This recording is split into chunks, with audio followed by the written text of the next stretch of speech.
నాగార్జున యాదవ్ గారు, ఈ భోగాపురం ఎయిర్పోర్ట్ని జగన్ వ్యతిరేకించారని, ఎర్ర బస్సు కూడా రాని చోటికి ఎయిర్ బస్సు ఎలా వస్తుందని మాట్లాడారని, ఇలా రకరకాలుగా టీడీపీకి సంబంధించినటువంటి సోషల్ మీడియాలో, ఆ తర్వాత ఎల్లో మీడియాలో డిబేట్లు జరుగుతున్నాయి, ఇవన్నీ జరుగుతున్నాయి. అలాంటి వాళ్ళకి ఏం సమాధానం చెప్తారు? ప్యానెల్లో ఉన్నటువంటి పెద్దలకి, సాక్షి టీవీ ప్రేక్షకులకి ముందుగా నా నమస్కారాలు తెలియజేస్తున్నానండి.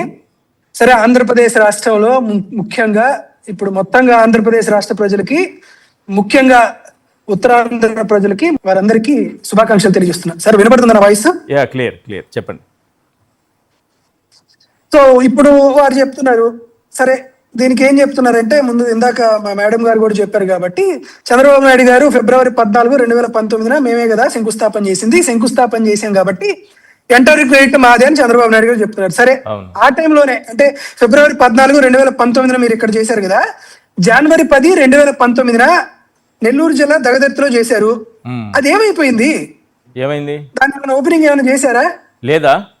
వెళ్తుంటే ఎక్కడుంది సార్, మీరు ఏమైనా చూపిస్తే మేము కూడా చూస్తాం. అదొకటి. 2 జనవరి 3, 2019 చంద్రబాబు నాయుడు గారి సొంత నియోజకవర్గం కుప్పంలో చేశారు. అక్కడ ఏమన్నా ఎయిర్పోర్ట్ వచ్చిందా? రాలేదా? అక్కడ కూడా రాలేదు కదా. కార్గో విమానాలు ఎగరట్లేదా? కూరగాయలు తీసుకెళ్లట్లేదా? మేము పండించినటువంటి కూరగాయలని విదేశాలకి తీసుకెళ్లేటటువంటి పనులు, కార్యక్రమాలు అక్కడ ఏం జరగట్లేదా? దురదృష్టవశాత్తు అక్కడైతే ఏమి లేదు. మళ్ళీ అక్కడ కుప్పంలో ఎయిర్పోర్ట్ లో విమానాలు ఎగరాలంటే జగన్మోహన్ రెడ్డి గారు ముఖ్యమంత్రి అవ్వాలి. జూన్ 12వ తేదీన ఆంధ్రప్రదేశ్ రాష్ట్రంలో ఒక పెద్ద వింత జరిగింది సార్, ఉమ్మడి ఆంధ్రప్రదేశ్ రాష్ట్రంలో. ఆ వింత ఏంటంటే, చంద్రబాబు నాయుడు గారు ఒక ప్రాజెక్ట్ కి శంకుస్థాపన చేయాలనుకున్నాడు క్రెడిట్ కోసం. ఏం చేశాడంటే, అది దేవాదుల ప్రాజెక్టు. ఈ దేవాదుల ప్రాజెక్టు కోసం హైదరాబాద్ నుండి హెలికాప్టర్ వేసుకొని ఆ దేవాదుల దగ్గర తుపాకులు కూడా వెళ్ళారు. వెళ్తే ఆడ శంకుస్థాపన చేయాలంటే తాపీ మేస్త్రి కావాలి కదా. అవును. చంద్రబాబు నాయుడు గారు ఆడ భూసేకరణ చేయలే, డబ్బులు ఇవ్వలేదు, ఏం చేయలే, కానీ క్రెడిట్ కావాలి. అందుకని చంద్రబాబు నాయుడు గారు తన హెలికాప్టర్ లో ఒక తాపీ మేస్త్రిని కూడా తీసుకొని వెళ్ళి, ఒక పూజారిని తీసుకొని వెళ్ళి, వీళ్ళ నలుగురే, అంటే పైలట్ కూడా ఉంటారు కాబట్టి వీళ్ళ నలుగురు, ఒక కెమెరామెన్, తాపీ మేస్త్రి, ఒక పూజారి, మొత్తం వెళ్ళి దేవాదుల ప్రాజెక్ట్ కి శంకుస్థాపన చేసి ఫోటో దిగి తర్వాత రోజు ఈనాడు పేపర్లో వేసుకున్నారు. 2001 నుంచి ఈ రోజుకి సుమారుగా 25 ఏళ్ళు అయింది సార్, 25 ఏళ్ళు అయింది. ఒక్క పైసా ఖర్చు పెట్టలేదు చంద్రబాబు నాయుడు గారు. పాప 34,566 ఎకరాలు అప్పుడు ఉన్నటువంటి రాజశేఖర రెడ్డి గారి గవర్నమెంట్, ఆ తర్వాత కిరణ్ కుమార్ రెడ్డి గారి గవర్నమెంట్, ఆ తర్వాత వచ్చినటువంటి టిఆర్ఎస్, మళ్ళీ ఇప్పుడు వచ్చినటువంటి కాంగ్రెస్ గవర్నమెంట్, మొత్తం నానా కష్టాలు పడితే ఇంకా పూర్తి అవ్వాల ఆ ప్రాజెక్టు. పొరపాటున ఎప్పుడో ఒక 5 ఏళ్ళకో 6 ఏళ్ళకో ఈ ప్రాజెక్టు పూర్తయితే అప్పటికి చంద్రబాబు నాయుడు గారు, నారా లోకేష్ గారు ఉంటే ఏం చెప్తారు సార్? దేవాదుల ప్రాజెక్టు నేను కన్న కళ, నేనే మొదలు పెట్టాను, నేనే చేశాను అని చెప్తారు.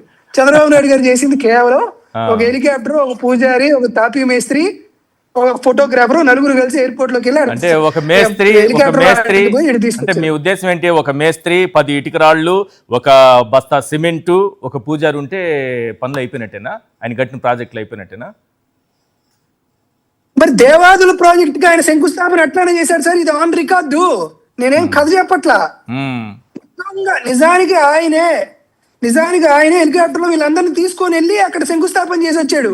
ఓకే, ఇది జరిగినటువంటి విషయం. సరే, ఇప్పుడు మీరేం చెప్తున్నారు? జగన్మోహన్ రెడ్డి గారు భోగాపురం ఎయిర్పోర్ట్ ని వ్యతిరేకించారు కదా అని వాళ్ళు చెప్తున్నారు కదా. వ్యతిరేకించింది ఎవరు? భారతీయ జనతా పార్టీ కూడా వ్యతిరేకించింది ఎవరు? పవన్ కళ్యాణ్ గారు కూడా వ్యతిరేకించారు. ఎవరైనా సరే ఎందుకు వ్యతిరేకించారు? భోగాపురం ఎయిర్పోర్ట్ కి కావాల్సింది 15,000 ఎకరాలని చెప్పారు. ఇప్పుడు భోగాపురం ఎన్ని వేల ఎకరాలు ఉంది? 2,750 ఎకరాలు ఉంది. చంద్రబాబు నాయుడు గారు భూసేకరణ చేసి పర్ ఎకరా ఇస్తానింది ఎంత? 12,50,000 రూపాయలు. జగన్మోహన్ రెడ్డి గారు 2,750 ఎకరాలు సమీకరణ చేసి ఇచ్చిందంత?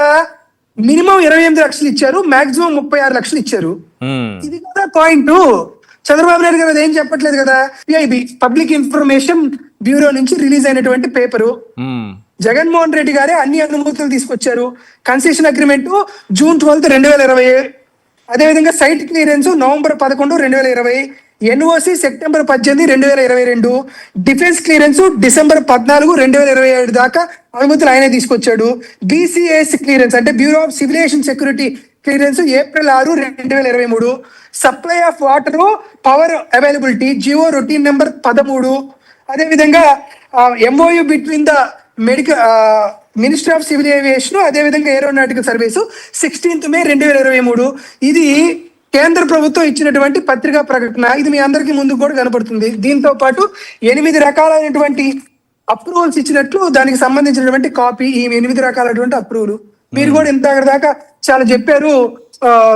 గవర్నమెంట్ ఇచ్చినటువంటి జీపులు చెప్పారు. దాంతో పాటు ఇప్పుడు 2022 నవంబర్ 7వ తేదీన సౌత్ ఫస్ట్ లో సంబంధించి ఇదిగోండి భోగాపురానికి సంబంధించినటువంటి అంతర్జాతీయ విమానాశ్రయం పనులు మొదలయ్యాయి అనేటువంటి ఇచ్చినటువంటి ఇది. దీంతో పాటు మోకాం మంత్రి అని చెప్పాడు సార్. నాకైతే తెలియదు, నేనైతే సరిగ్గా విన్నానో వినలేదో. రామ్మోహన్ రావు గారిని మోకా మంత్రి అన్నారు నారా లోకేష్ గారు. మరి మోకా మంత్రి ఏందో నాకు తెలియదు, కానీ ఆ పౌర విమానయాన శాఖ మంత్రిగా ఉన్నటువంటి రామ్మోహన్ నాయుడు గారు మొట్టమొదటి చేసినటువంటి రివ్యూలో 75% విమానాశ్రయ పనులు పూర్తయ్యాయి అని ఆయన చేసినటువంటి ఫస్ట్ రివ్యూలోనే అధికారులు ఇచ్చినట్టు ఈనాడు పేపర్ లో కూడా వచ్చింది. ఈనాడు పేపర్ క్లిప్పింగ్ కూడా మీకు పంపిస్తా. 80%కు పైగా పనులు పూర్తి చేసింది జగన్మోహన్ రెడ్డి గారు. తద్వారా ఈ రోజు కొంచెం లేట్ అయినా కానీ భోగాపురం అంతర్జాతీయ విమానాశ్రయంలో మొట్టమొదటి విమానం ఫ్లై అయింది. నిజంగా అందరూ ఆహ్వానించదగ్గాల్సిన విషయం. ఈ రోజు కూడా చంద్రబాబు నాయుడు గారికి, నారా లోకేష్ గారికి, పవన్ కళ్యాణ్ గారికి నేను చేసినటువంటి విజ్ఞప్తి ఏంటంటే, ఎందుకంటే వారి హోదా పెరగాల్సి ఉంటే, వారికి హుందాతనం ఉందని తెలియాలనుకుంటుంటే, గతంలో జగన్మోహన్ రెడ్డి గారి ప్రభుత్వం తీసుకున్నటువంటి నిర్ణయాల ద్వారా ఈ రోజు ఇది వచ్చింది. ఆ హయాంలో 80% పనులు పూర్తయ్యాయని కానీ వారు చెప్పుకుంటుంటే కాస్త గౌరవంగా హుందాతనంగా ఉండేది. అలా చేయకుండా పూర్తిగా క్రెడిట్ నాది అని ఆయన చెప్పడం అనేది ఆయనకున్నటువంటి అవివేకతనానికి, ఆయనకున్నటువంటి ప్రచార ఆర్భాటానికి ఒక సింబల్ గా కనపడుతుంది. కానీ పెద్దగా ఆయన పనిచేసినట్లు ఏం కనిపించట్లా.